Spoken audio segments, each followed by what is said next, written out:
Hello, everybody. We're back with By the Great Horn Spoon, Chapter 16, The Grave Diggers. They were 2 days finding their way to Shirttail Camp. They followed the South Fork at the American River into the winding Coloma Valley. The summer hills were red and yellow. They passed within 10 feet of Old Cap Sutter's sawmill. Jack heard everyone in the diggings refer to Sutter as Old Cap, and he knew the miners' yarns about the sawmill. He looked at it now, a rough timbered shack on stilts at the water's edge. Old Cap had hired a carpenter named Jim Marshall to build it.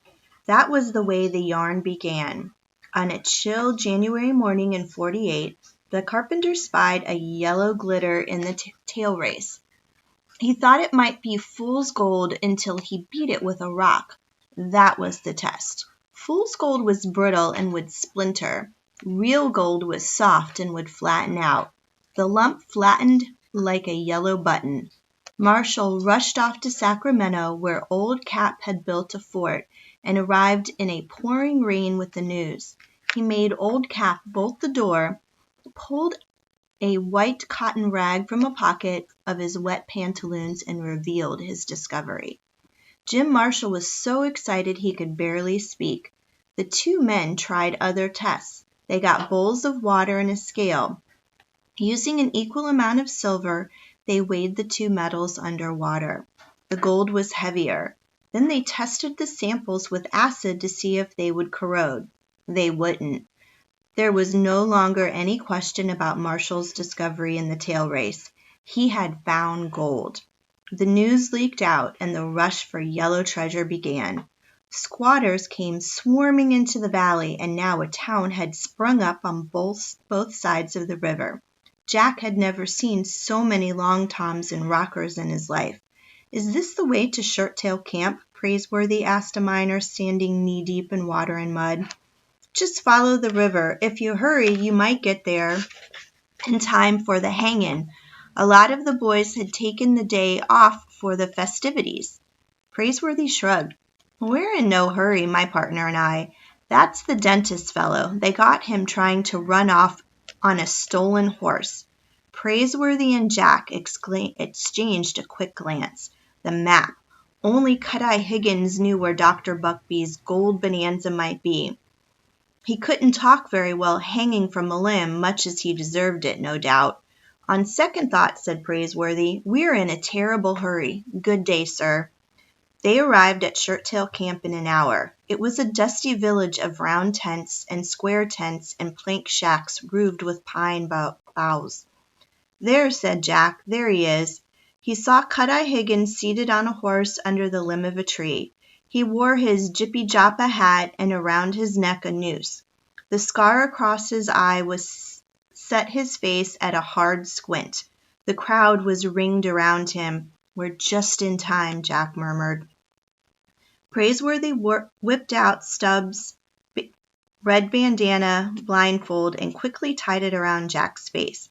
"Partner, you've got a toothache." "What?" "Moan now and then, good and loud. Come on." Jack gulped and followed Praiseworthy through the crowd. A paunchy man with a curly fringe of whiskers from ear to ear seemed to be in charge of the festivities. "Doc," he was saying, "you know the verdict of the jury. As Justice of Peace of Shirttail Camp, I'll see you get a good bearing as befits a professional man such as yourself. We don't mind so much that you extracted a gold pouch every time we opened our mouths. There's plenty of yellow around, and that you light-fingered every pocket watch in a town so that nobody knows what time it is. You're a professional man, and we tried to make allowances.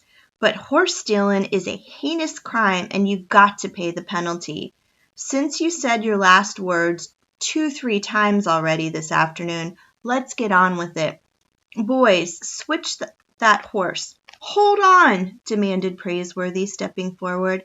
"I got a lad here with a powerful toothache." The Justice of the Peace threw down his hat.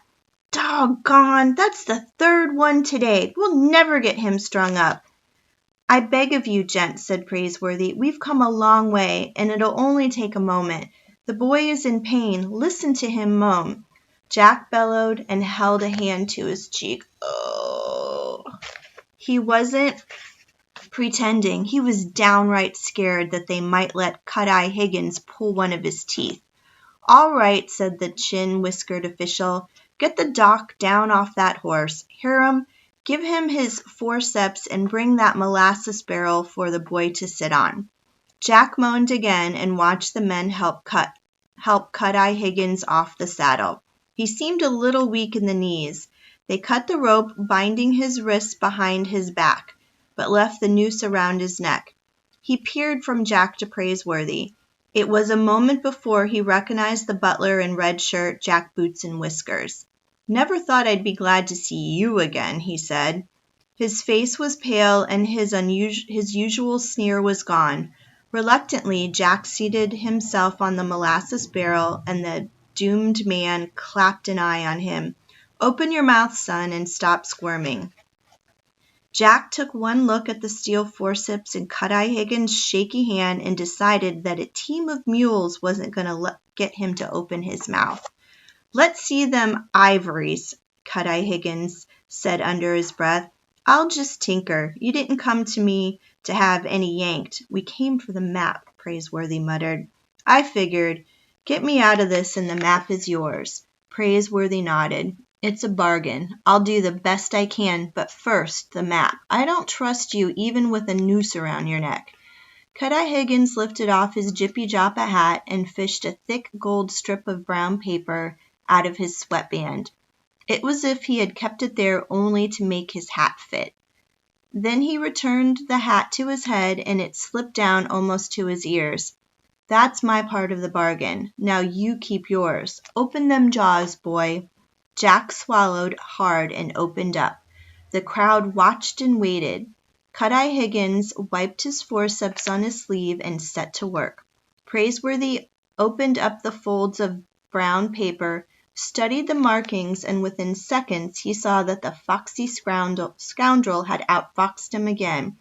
The map traced a line along the North Fork of the American River through the Coloma Valley and ended with an X mark that could only be Shirttail Camp. "Why, this map is no good," snapped Praiseworthy. "I didn't say it was, except to make my hat fit. That's the map Buckbee's brother made before he died, the same, the genuine article. Only in the meantime, them pockets of gold got discovered all over again. By the time I got here, there were 100 miners on the spot." Jack moaned as best as he could with the forceps trying to spread his teeth apart. Their 50-50 share of Dr. Buckbee's mine was worthless. Cut-Eye Higgins had led them on a wild goose chase. "Get me out of this noose," said Cut-Eye Higgins. "That was our bargain, wasn't it?" Praiseworthy ripped the map to bits. He'd given his word and he had to stand by it. "Gentlemen," he said, turning to the Justice of the Peace and the others grouped around him, "I take it you have acted as judge and jury in this case." "That's right," answered the official. "He got a fair trial, and anyway, he was caught red-handed."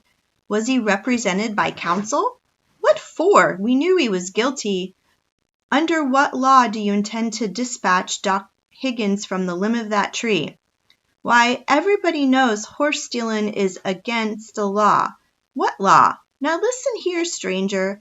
That ain't a law book within 50 miles that I know of. I hear they got one over at Growlersburg, but it was printed on thin paper, and the boys took to rolling cigarettes with it. Speaking for myself, I don't see any reason to let law interfere with justice around here. We never did before." Praiseworthy began pacing slowly back and forth. "In the absence of book law, gentlemen, I recommend to your notice that humanity is also lacking in this case. You're about to string up the only dentist in these diggings. Is that humane? He may deserve his fate, but what of the innocent whose only crime is to come down with a toothache?" Praiseworthy turned and made a grand courtroom gesture toward Jack. "Like my young partner there. Think of the pain and suffering you will inflict on those in dire need of a tooth extractor. Tomorrow it may be you, sir, with your cheeks swelled up like a melon, or you, sir, Mr. Justice of the Peace, with a pain in your jaw as if you had a beef or a molar stinging away from morning till night.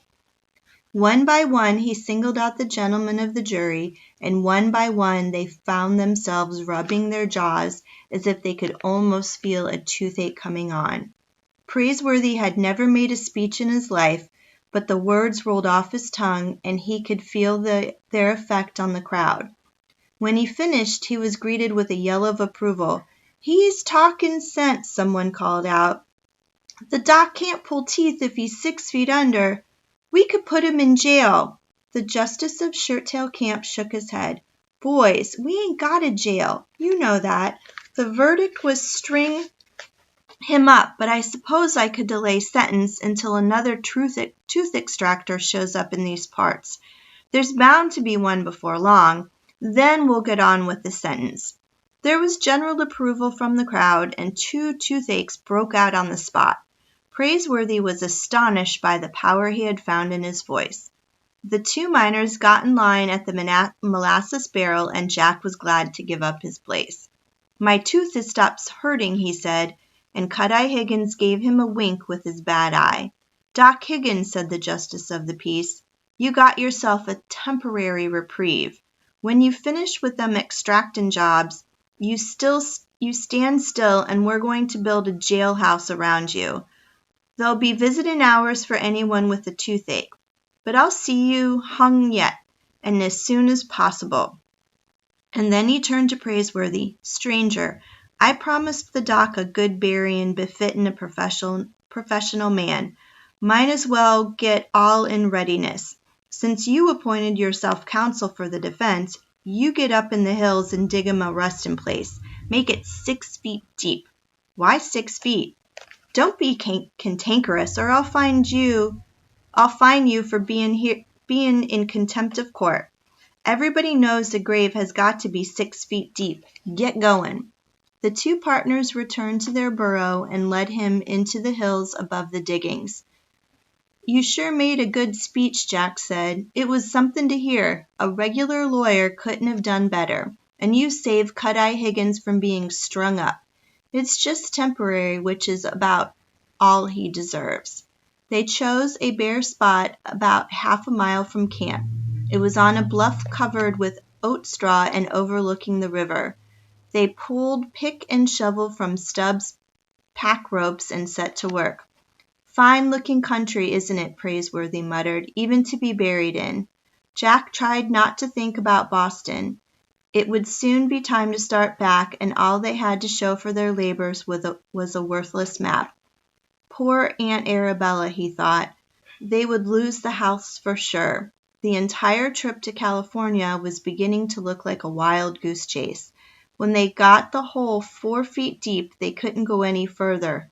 They hit bedrock and struck gold. So that is the end of chapter 16.